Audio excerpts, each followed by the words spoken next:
Hello all வணக்கம் பீராக், welcome to the show. பீராக் கொஞ்சம் உடம்பு சரியில்லாம வந்து ரிகவர் ஆகி வந்திருக்காரு US. So let's wish him well first. அடுத்தது வந்து நம்ம விராட் கோலி. நம்ம இப்பதான் பேசி முடிச்சோம் பீராக் போன எபிசோட்ல. அவர் திரும்பி வந்தா நல்லா இருக்கும் அப்படின்னு. But unfortunately he has decided that he will retire from test. ஒரு ஷாக்கிங் நியூஸ் தான், ஏன்னா அவ்வளோ ஃபிட்டா இருக்காரு, இன்னும் ரொம்ப நாள் விளையாடணும்னு நான் நினைச்சிட்டு இருந்தேன். But it is his decision. End of the day we will respect that. We will wish him well. Thank you Virat Kohli for all the achievements you made and for making us all of us proud. உங்களோட initial thought சொல்லுங்க பீடா, அதை பத்தி பேசுவோம். பேசி முடிச்சிட்டு அப்படியே IPL அப்டேட்ஸ்லாம் நிறைய வந்திருக்கு, அதை பத்தி நம்ம வியூவர்ஸ்க்கு நம்ம சொல்லுவோம்.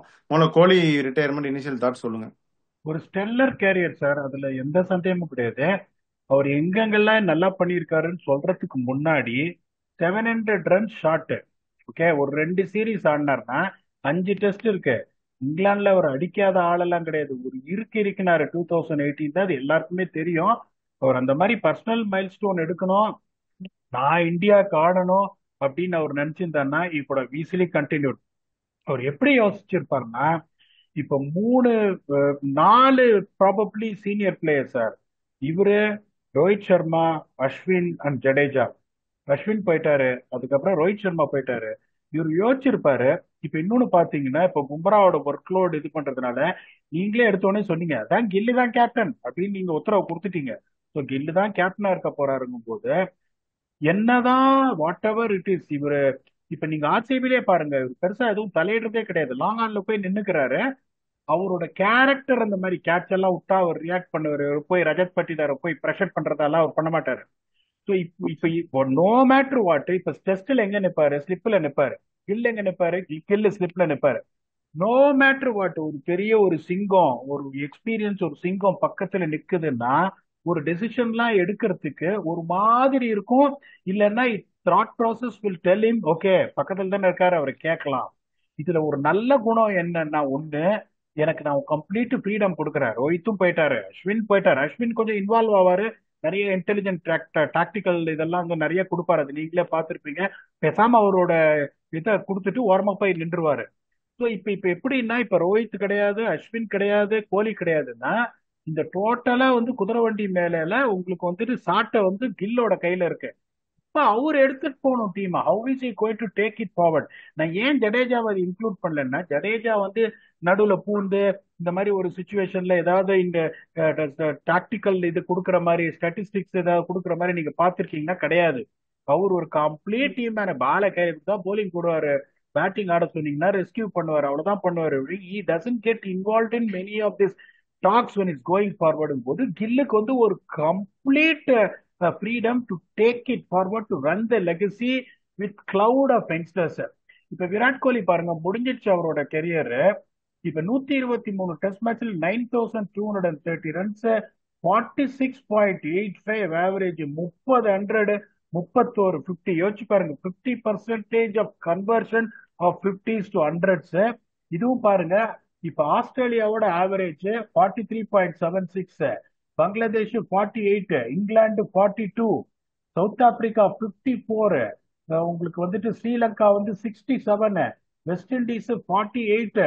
இப்ப நீங்க உங்களுக்கு ஒரே ஒரு இது அப்படின்னு கம்மி 40க்கு கீழே அவருக்கு ஆவரேஜ் இருக்குன்னா நியூசிலாந்து மட்டும்தான் 38.36 இருக்கும் போது, இது வந்து ஒரு அப்சல்யூட்லி பினாமினல் கெரியர் என்னை பொறுத்த வரைக்கும். ஆஸ்திரேலியால, ஆஸ்திரேலியா, ஓகே, அவரோட ஆவரேஜ் 46.72. ஓகே, அதுக்கப்புறம் பாருங்க, சவுத் ஆப்பிரிக்கா 49.50. நான் ஒன்னே ஒன்று சொல்றேன், என்னோட எக்ஸ்பீரியன்ஸ் சொல்றேன் அங்க இருந்ததுக்கு. மோஸ்ட் டிஃபிகல்ட் பிக்சர்ஸ் to play in this SENA SENA கண்ட்ரிஸ்னா சவுத் ஆப்பிரிக்கா தான், அதுல எந்த சந்தேகம் கிடையாது. இங்கிலாண்டோட கொஞ்சம் ஒரு மிக்ஸ்டு பேக். அந்த 2014லயும் பாத்தீங்கன்னா கொஞ்சம் பயங்கர ரன் வரல, அதுக்கப்புறம் ஒரு இடி இடிச்சு அது அடுத்த சீரீஸ்ல 33.21.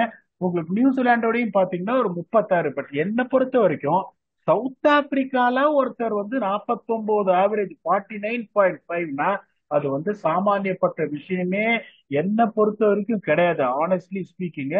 அதே மாதிரி அவரோட ஆவரேஜ் வந்து எப்படி க்ரோ ஆயிருக்கு பாருங்க. உங்களுக்கு 2011ல டெபு 22 ஆவரேஜ், 2012ல பாருங்க 49 immediately when he arrived to test cricket. 2013ல 56, 2014ல 44, 2015ல 42, 2016ல 75, 2017 பீக் 75, 2018 55, 2019 68. அதுக்கப்புறம் கொஞ்சம் ஸ்லப் வந்து 2020ல இருந்து தான் வந்திருக்கு. ப்ளீஸ் அண்டர்ஸ்டாண்ட், 2012ல இருந்து 2019 வரைக்கும் அவரோட ஆவரேஜ் டிராப்பே ஆகல. இந்த 2020ல ஒரு 19, 21ல ஒரு 28, 22ல வந்து ஒரு 26, அப்புறம் 23ல ஆட் டீசென்ட் இன்னொரு டெஸ்ட் ரெக்கார்டு ஒரு 55, திருப்பி 2024ல ஒரு ஸ்லம்ப் 24.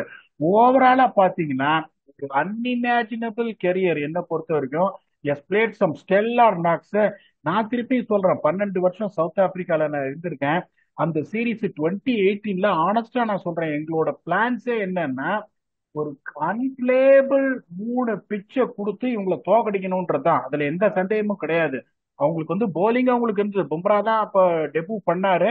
பட் ஸ்டில் நாங்க வந்துட்டு எங்களோட போலிங் பாத்தீங்கன்னா டேல் ஸ்டெயின், ககிசோரபா தான், வெர்னன் பிலாண்டர், உங்களுக்கு மாடி மார்க்கல் நீங்க வச்சிருக்கீங்க போது you should know which team is good எனப் in bowling. Even though they are good arsenal, Bhuvneshwar Kumar, Jasprit Bumrah, ஒரு அன்பிளேபிள் பிச்சை கொடுத்து இவங்களை முடிக்கணும் அப்படின்னு தான் நாங்க பிளான் பண்ணோம். அதுல ஒரே ஒரு செஞ்சுரி தான் அந்த சீரீஸ்லயே பேட்ஸ்மேன் ஈதர் சைடு அடிச்சாங்க. அது விராட் கோலி. அவர் அடிச்சது 150 செஞ்சுரியில தனியா நின்னு காமிச்சார் பாருங்க, சுத்தி நாலா பக்கம் கில்லின்னு. என்னை பொறுத்த வரைக்கும் அவர் greatest legend. He has taken a decision to make sure he narrows his ambition to 2027 world cup. இதுல ஒரு சிமிலாரிட்டி இருக்கு, இதை நீங்களும் சொல்லுவீங்க. 2020 வேர்ல்ட் கப் ரோஹித்தும் கோலியும் ஒன்னா ரிட்டையர் ஆனாங்க. டெஸ்ட் ஒன்னா ரிட்டையர் இருக்காங்க. 2027 வேர்ல்ட் கப் இந்தியாவுக்கு ஜெயிச்சு கொடுத்த அப்புறம் ரெண்டு பேரும் ஒன்னா ரிட்டையர் ஆவாங்க. We wish all the best undisputed GOAT. இப்ப உங்க கையில மைக்க கொடுக்குறேன். ஆமா போயிட்டாங்க, எக்ஸ்ட்ராடினரி கிரிக்கெட்டர். அதாவது அவரு தான் சொல்லுவாரு, நான் ஆரம்பிச்சப்ப இருந்ததை விட இப்ப டெக்னிக்கலி இன்னும் நான் சவுண்ட் ஆயிட்டேன் அப்படின்னா அவர் அவ்வளவு ஹார்ட் ஒர்க் பண்ணியிருக்காருன்னு அர்த்தம். அவ்வளவு எஃபர்ட் போட்டு நீங்க ஒரு விஷயத்துல பெரிய ஆள் ஆகணும் அப்படின்னா அதுக்கான ஹார்ட் ஒர்க்கும் அந்த எஃபர்ட்டும் போடணும் அப்படின்னு அந்த ஃபீல்டு மட்டும் இல்ல, எல்லா ஃபீல்டுல இருக்கவங்களையும் இன்ஸ்பயர் பண்ண ஒருத்தர். அதுக்காகவே அவ்வளவு ரெஸ்பெக்ட் பண்ணுவேன் நான் அவரை. பிளஸ் அந்த ஒரு ஃபிட்னஸ் அப்படிங்கிறது வந்து இந்தியன் யூத்துக்கு, கிரிக்கெட் விளையாடுறவங்கன்றதை விட்டுருங்க, இந்தியன் யூத்துக்கே வந்து அந்த கல்ச்சரை உள்ள கொண்டு வந்தாரு. ஸோ அதுவும் வந்து ரெஸ்பெக்ட். ஏன்னா இந்த நம்பர்ஸ் இதெல்லாம் வந்து நீங்க பர்ஃபெக்டா சம்மப் பண்ணிட்டீங்க. அதையும் மீறி அவர் இவ்வளோ அந்த ஒரு கல்ச்சரல் சேஞ்ச் கொண்டு வந்திருக்காரு. அந்த ஒரு ஃபிட்னஸ் முன்னாடி வைக்கணும், அதே சமயம் அந்த ஹார்ட் ஒர்க் பண்ணி நம்ம டெவலப் பண்ணிட்டே இருக்கணும். அது வந்து கிரிக்கெட்டுக்கு மட்டும் இல்ல, அது லைஃபுக்கு ரொம்ப முக்கியம். ஒரு விஷயத்துல நம்ம அப்படியே இது போதும் அப்படின்னு நினைச்சிடாம டு கம் அப். அண்ட் அது வந்து ஒரு பெரிய எக்ஸாம்பிள் விராட் கோலி. இன்னைக்கு வந்து நோவாக் ஜோகோவிச் வைக்கிறார். அவங்க எல்லாருமே வந்து யூஸ்வலா அந்தந்த கிரிக்கெட், இப்போ குல்தீப் யாதவ், ஜெய்ஸ்வால் இவங்கலாம் வச்சிருக்காங்க. ஓகே, அவங்கலாம் கூட ஆடி இருக்காங்க. யாருக்கா இருந்தாலும் ஒரு கஷ்டமா இருக்கும். நோவாக் ஜோகோவிச் அப்ரிஷியேட் பண்ணி போஸ்ட் போடுறாரு, ஹாரி கேன் ஃபுட்பாலர் போடுறாரு. எல்லாருமே இந்த வேர்ல்டு இன்னைக்கு பிரீஃபிங் பண்றாங்க. இதுல இன்னைக்கு டிஃபென்ஸ் இதுல கவர்மெண்ட் அபிஷியல் பிரீஃபிங், அதுல வந்து கோலி ரிட்டையர்மெண்ட்டை பத்தி சொல்றாங்கன்றப்ப ஒரு வெரி ஹாப்பி திங், ஒரு proud moment for all Indians. So I'm also very happy for him. But you should thank him. இவ்வளோ நாள் இவ்வளோ சூப்பரா ஆடி இந்தியா இவ்வளோ கேரி பண்ணதுக்கு we should all thank him and wish him well. பாப்போம் நீங்க சொன்ன மாதிரி 2027லயும் வந்து கப் அடிச்சு ரோஹித் அண்ட் கோலி ரெண்டு பேருமே வந்து இன்னமும் they'll achieve more அப்படின்னு we'll have to wait and see, but hopefully they do it. அதான் பீடா. சோ அப்படியே அங்க இருந்து ஐபிஎல் பக்கம் போலாமா? ரெண்டே ரெண்டு இன்சிடென்ட் வியூவர்ஸுக்கு சொல்லணும்னு ஆசைப்படுறேன் கோலி பத்தி பிஃபோர் கோயிங்க. இந்த 2011ல சாம்பியன்ஸ் லீக்னு ஒண்ணு நடந்தது. இப்ப அது நடக்கிறது இல்ல. 2011ல இப்ப நான் ஆர்சிபி இருந்த கூட நியூ சவுத் வேல்ஸ் ப்ளூஸ்னு ஒரு டீமோட 205 210 சேசிங்க. Full Australian team, Stuart Clark, Mitchell Starc, Nathan லேன்னு, full Australian team, David Warner, Michael Klinger, ஒரு கடவுட்கஜன் ஆஸ்திரேலியன் டீம் 205 அடிச்சுட்டாங்க. ஒரு ஸ்டார்ட் கொடுத்துட்டு கிறிஸ் கேல் அவுட் ஆயிட்டாரு, தில்ஷான் அவுட் ஆயிட்டாரு. இப்ப நான் டக் அவுட்ல எப்படி இருப்பேன்னா ஒரு மாதிரி சத்தம் போட்டுட்டே இருப்பேன். டக் அவுட்ல பிளேயர்ஸ் சேர்ஸ் பண்ணிட்டே இருப்பேன். ஒவ்வொரு ரன் அடிச்ச உடனே அப்படியே பிளேயர்ஸ் சேர் பண்ணிட்டே இருப்பேன், கமான் பாய்ஸ் கமான் பாய்ஸ்னு. ஒரு 10 ஓவர் ஆனப்புறம் 22 வயசு கோலி டவல் கேட்டார். உடனே எல்லாம் கதை டவல் கேட்கறேன் ஏதோ கேட்கறேன் ஒல்லே பொண்ணு சொல்றாரு அங்க இருந்து அந்த 12th மேன் கிட்ட, டக் அவுட்ல எல்லாரையும் காமா இருக்க சொல்லு, நான் தனியால நின்று இந்த மேட்சை நான் முடிச்சு 22 வயசு கோலி தனியால நான் இந்த மேட்ச் நின்று முடிச்சு கொடுக்குறேன், டக் அவுட்ல எல்லாரையும் காமா இருக்க சொல்லு, நான் வந்து முடிச்சு கொடுக்காம நான் வரமாட்டேன் அப்படின்னு கரெக்டா முடிச்சு கொடுத்தாரு. இது எப்படின்னா ஒரு சிலர் என்ன பண்ணுவாங்க, அவரோட ஆன் ஃபீல்டு ஆன்டிக்ஸை பார்த்து தப்பா நினைப்பாங்க. ஆன் ஃபீல்ட்ல நீங்க எப்படி இருக்கீங்கன்றத இது பண்ணாதீங்கன்னா அவர் உள்ள போனார்னா அவருக்கு தேவை மேட்ச் ஜெயிக்கிறது மட்டும்தான். அதுக்கப்புறம் வந்து அடுத்து 2019ல சவுத் ஆப்பிரிக்கா இந்தியா வந்தது, ஃபர்ஸ்ட் வந்து T20 சீரீஸ். முதல் மேட்ச் தரம்சாலால மழை வந்துருச்சு. அதுக்கப்புறம் வந்து உங்களுக்கு மொஹாலியில அவங்க ஜெயிச்சிட்டாங்க. பெங்களூர் மூணாவது மேட்ச் பெங்களூர்ல நாங்க ஜெயிச்சோம். பெங்களூர்ல உங்களுக்கு க்ளோஸா இருக்கும் ட்ரெஸ்ஸிங் ரூம். நான் தான் சொன்னேனே, நான் கொஞ்சம் நாய்ஸியா இருப்பேன் ட்ரெஸ்ஸிங் ரூம்ல அப்படின்னு. நான் சேர் பண்ணிட்டே இருப்பேன் ஒவ்வொரு ரன்னுக்கும். உடனே கை கொடுக்க வரும்போது நான் அவரை வீரா, நீங்க சோட்டூர்னா. வந்து எப்பயுமே உற்சாகத்துல பண்ணுவீங்க, நல்ல ஒரு விஷயம் தான் அது. அது நீங்க நம்ம சேனல்லயும் சரி, அது எல்லாத்துலயுமே வந்து ஒரு ஆக்டிவா ஒரு இன்வால்வ்டா இருப்பீங்க, நாய்ஸின்னு சொல்ல தேவையில்லை. அதான். ஸோ இப்போ நான் வந்து அவர் கை கொடுத்தேன், சோட்டு வெல் பிளேட் அப்படின்னு கை கொடுத்தேன். யோசிச்சு பாருங்க, சின்ன வயசுல இருந்து அவரை எனக்கு எப்ப தெரியும்னா அண்டர் 14 இருந்து தெரியும். 14 வயசுல இருந்து நேஷனல் கிரிக்கெட் அகாடமியில வந்திருக்காரு. இப்போ அதுக்கப்புறம் ஆர்சிபில வந்த கோலி வந்து எனக்கு தெரியாது, அப்பல இருந்தே தெரியும். நான் கை கொடுத்த போது என்னை கை கொடுத்துட்டு என் மூஞ்சிக்கு நேரம் பார்த்து சொல்றாரு, you won't be லாஃபிங் in the test series, you won't be லாஃபிங் in the test series. கை கொடுக்கும் போது அத வந்து நான் வந்து ஒரு கோவமா எடுத்துக்க மாட்டேன். அந்த மாதிரி ஒரு 11 பேர் தான் என்னோட டீம்ல இருக்கணும். தப்பா நீ உனக்கு ம். எவ்வளவு க்ளோஸ், நீ பெரிய அண்ணன் மாதிரி உன்னப்பா அதெல்லாம் கிடையாது. நீ எனக்கு எதிரி, வேற ஷர்ட் நீ போட்டுட்டு இருக்க. நீ எனக்கு யாருமே கிடையாது. உன்னை வச்சு வெதுப்புறம் பாரு. டெஸ்ட் கிரிக்கெட்ல 3-0 அடிச்சு அமிச்சாங்க. அந்த மாதிரி ஒரு பிளேயரை என்னைக்குமே என்னோட டீம்ல நான் எடுத்துப்பேன். நான் ஒரு கேட்ச் பிடிச்சிட்டு பாலை தூக்கி எறியறது ஆப்போனண்டா உங்களுக்கு பிடிக்கவே பிடிக்காது அவரை. ஆனா அந்த மாதிரி ஒரு பிளேயர், அந்த மாதிரி வெறி கொண்ட ஒரு மிருகத்தை நீங்க டீம்ல எடுத்துக்கணும் அப்படின்னு தான் நினைப்போம். அவர் இந்த 2 வருஷம் நல்லா ஆடணும், இந்தியாவுக்கு எல்லா மேட்சும் ஜெயிச்சு கொடுக்கணும். அவர் ஆசைப்பட்ட மாதிரி அவரும் ரோஹித்தும் ஒன்னா கை கோத்துட்டு இணைந்த கைகள் அப்படின்னு 2027 வேர்ல்ட் கப்பை இந்தியா கொடுத்துட்டு ரிட்டையர் ஆகணும்னு தான் என்னோட ஆசை. அதுதான் உங்களோட ஆசையும். இப்ப நீங்க ஐபிஎல்ல என்ன நடக்க போகுதுன்னு உங்ககிட்டயும் அதுக்கு ஒரு முன்னாடி கொஞ்சம். பீடா இன்னொரு கேள்வி கேட்கிறேன், அதுக்கப்புறம் நான் ஐபிஎல் போலாம். அதான் இணைந்த கைகள் அருண் பாண்டியன், ராம்கி தான் அவங்க ரெண்டு பேரும். அஹ் இன்னும் இப்ப என்னன்னா, இந்த நம்பர் 4 டெஸ்ட்ல வந்து ஒரு பிரஸ்டீஜியஸ் ஸ்பாட், டீமோட பெஸ்ட் பேட்டருக்கு தான் அதை ரிசர்வ் பண்ணுவாங்க. கவாஸ்கர் ஓபன் பண்ணப்ப யாரு, விஸ்வநாத் ஆடுவாரா நம்பர் 4ல? ஆமா, ஆமா. அந்த மாதிரி. இப்ப டெண்டுல்கர் அப்படின்ற ஒரு கோட் ஆடினாரு. அப்புறம் விராட் கோலி அப்படிங்கிற ஒரு கோட்டுக்கு அந்த ஸ்பாட் கொடுத்தாங்க. அது வந்து ரொம்ப பிரஸ்டீஜியஸ், ட்ரெடிஷ்னலாவே நல்லா கேரி பண்ணிட்டு வந்திருக்காங்க அது இந்தியன் கிரிக்கெட்ல. இப்ப அந்த நம்பர் 4 ஸ்பாட்டை இப்ப யாருக்கு கொடுப்பாங்க? என்ன பண்ண போறாங்க? கில்லு நம்பர் 4க்கு வந்துருவாரா, இல்ல கேஎல் ராகுல் மாதிரி ஒருத்தருக்கு அந்த நம்பர் 4 கொடுக்கலாமா, இல்ல ஸ்ரேயாஸ் ஐயர் மாதிரி ஒருத்தருக்கு அந்த நம்பர் 4 கொடுக்கலாமா? யார் அந்த நம்பர் 4க்கு இப்ப வருவாங்க? பியூட்டிஃபுல்லா ஒரு நம்ம கேள்வி வீடா கேட்டீங்க. ஒரு நிமிஷம், அதுக்கு முன்னாடி நம்ம டெஸ்ட் டீம் அனௌன்ஸ் பண்ணோடனே அதை நம்ம டீட்டெயிலா டிஸ்கஸ் பண்ண தான் போறோம், அதெல்லாம் பத்தி. இதை மட்டும் நம்ம இப்ப பேசிடலாம். இப்ப நான் எப்படி யோசிப்பேன்னா, இப்ப Sai Sudharsan is definitely going to be a certainty இந்த டெஸ்ட் ஸ்குவாட். இதை நீங்க ஒத்துக்கிட்டீங்களா இல்லையா? கண்டிப்பா. அப்போ நான் என்ன பண்ணுவேன், இப்ப கேஎல் ராகுல் எப்படின்னா, அவர் வந்து ஒரு ஃபயர் எமர்ஜென்சி யூனிட் மாதிரி.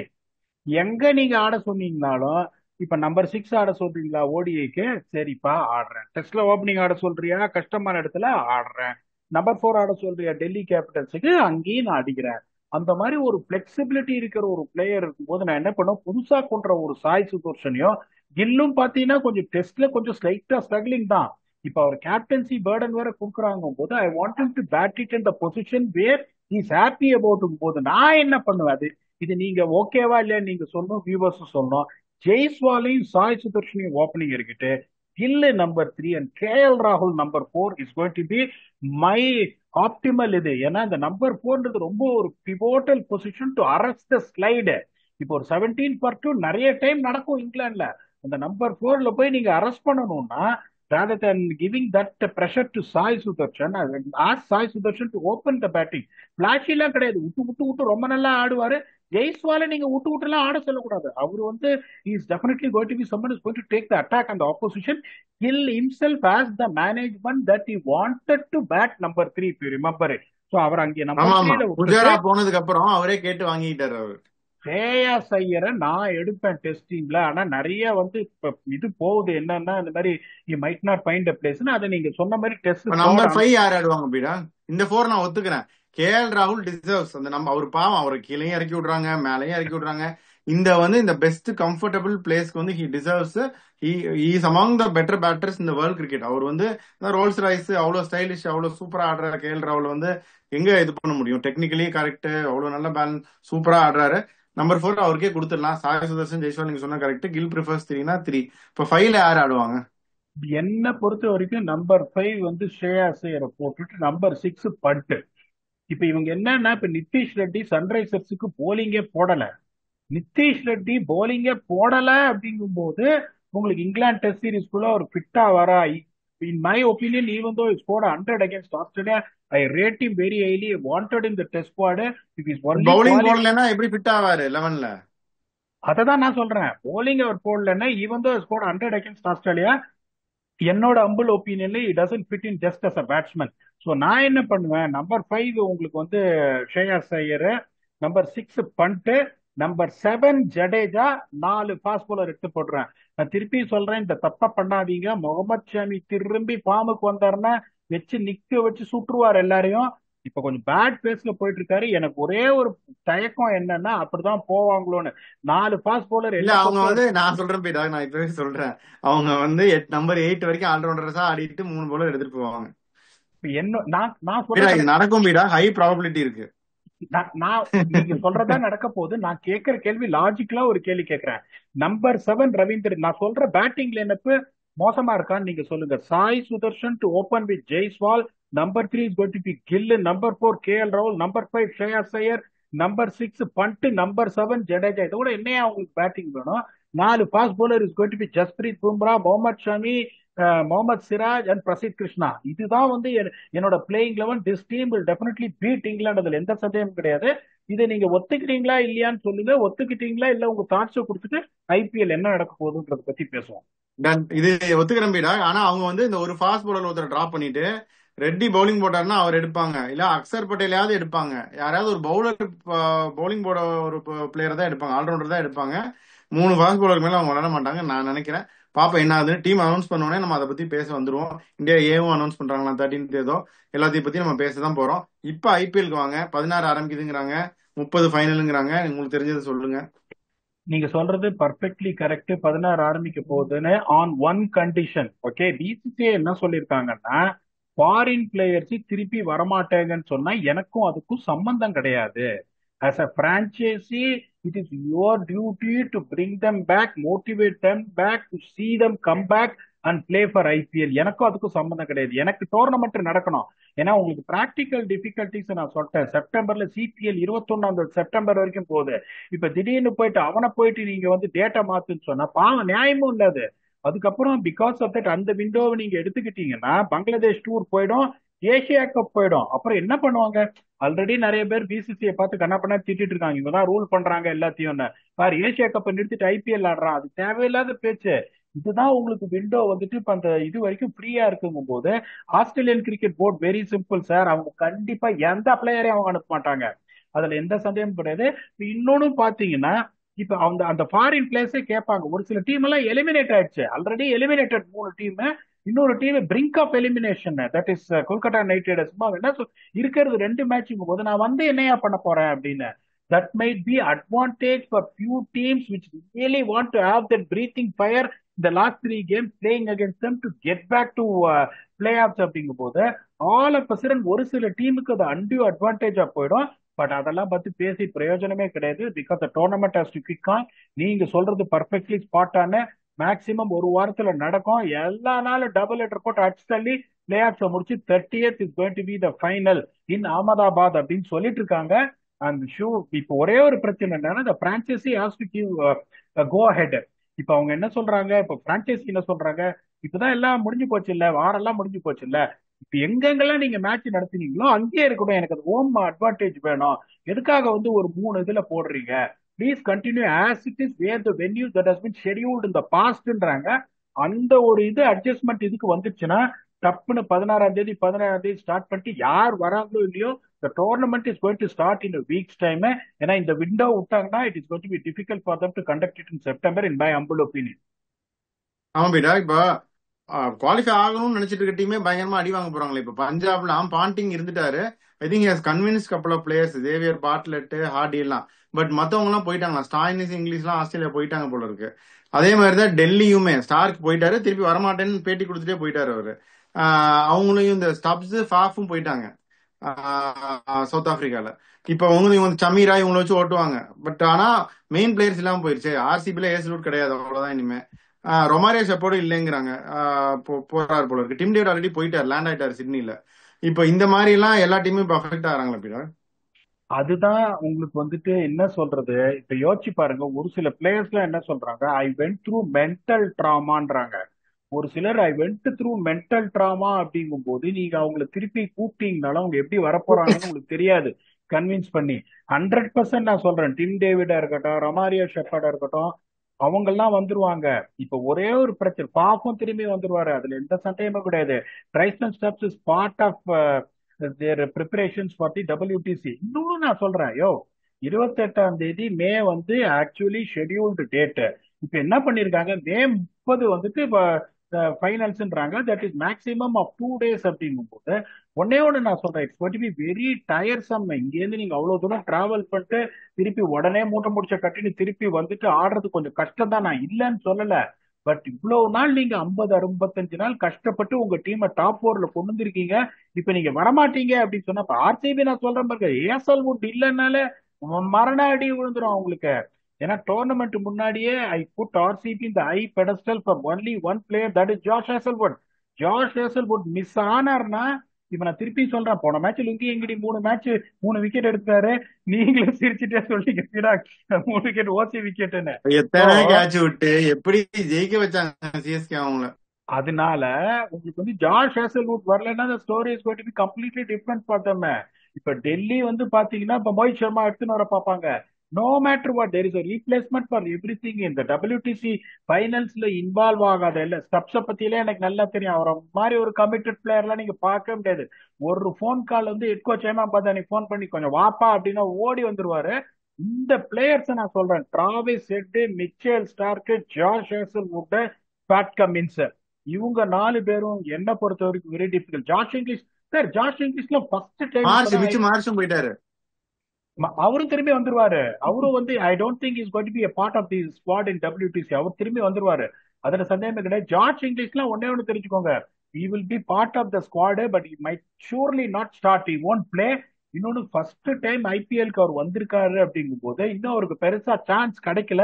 உங்க team is certainly going to get into play ஆஃப்ஸ்ங்கும் போது கண்டிப்பா வந்துருவார். பாண்டிங் தான் சொல்றாரு, மார்க்கோ யான்சன், ஜாஷ் இங்கிலீஷ் தவிர மத்த எல்லாருமே, மார்க்கஸ் ஸ்டானிஸ் தவிர மத்த எல்லாமே இங்கதான் இருக்காங்க. Marcus Stoinis is also not part of இது உங்களுக்கு. They all going to MLC. இங்க வந்துட்டு என்ன பண்ணுவாங்க, இது ஆடிட்டு இங்கேருந்து டைரக்டா எம்எல்சி போயிடுவாங்க. எனக்கு தெரிஞ்சு இந்த 4 பிளேயரை தவிர ரொமாரி ஷெப்பர்ட்ல பத்திரமாத்து தங்கம் தப்புன்னு ஓடி வந்துருவாரு. பட் ஸ்டில் என்னை பொறுத்த வரைக்கும் பிக்கஸ்ட் அடி கெட்டிங் இன் டு பிளே ஆஃப்னா ஹேசல்வுட் இல்லைன்னா RCB will face it. Hopefully they will find a solution for that. அதே மாதிரி தானே ஸ்டார்க் இல்லாம டிசியும் சந்தேகம் சார், ஒரு சிலருக்குலாம் ரீப்ளேஸ்மெண்ட்டே அவங்க இந்தியன் கிடையாது. டீம் வச்சுதான் ஓட்டணும், மோஹித் முகேஷ் யாராவது வச்சுதான் ஓட்டணும். கிரிக்கெட் ஆஸ்திரேலியா மெயில் போட்டுருவாங்க. இப்போ RCBக்கும் அவங்களுக்கும் இப்போ சன்ரைசர்ஸுக்கும் Travis Head, Patrick Cummins, Josh Hazlewood, Mitchell Starc unfortunately won't be available. They want to rest their bodies. They have already traveled back. We don't want to risk them traveling back and then again traveling back. WTC is the phenomenal importance for them. Sorry for the inconvenience. டேரக்டா cricket Australia email போட்டுருவாங்க, இந்த 4 பேர் வர மாட்டாங்க, மத்த எல்லாருமே வருவாங்க.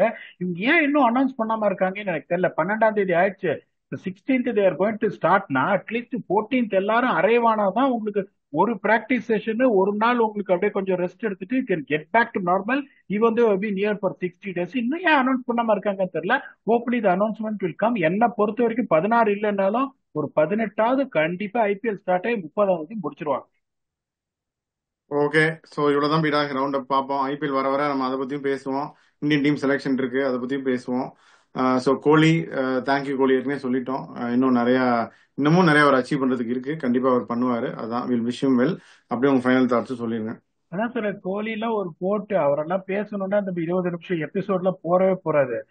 ஏகப்பட்டது இது அவரோட இருக்கு. எனக்கு அந்த பர்சனல் எக்ஸ்பீரியன்ஸ் எல்லாத்தையும் என்னால சொல்ல முடியும்.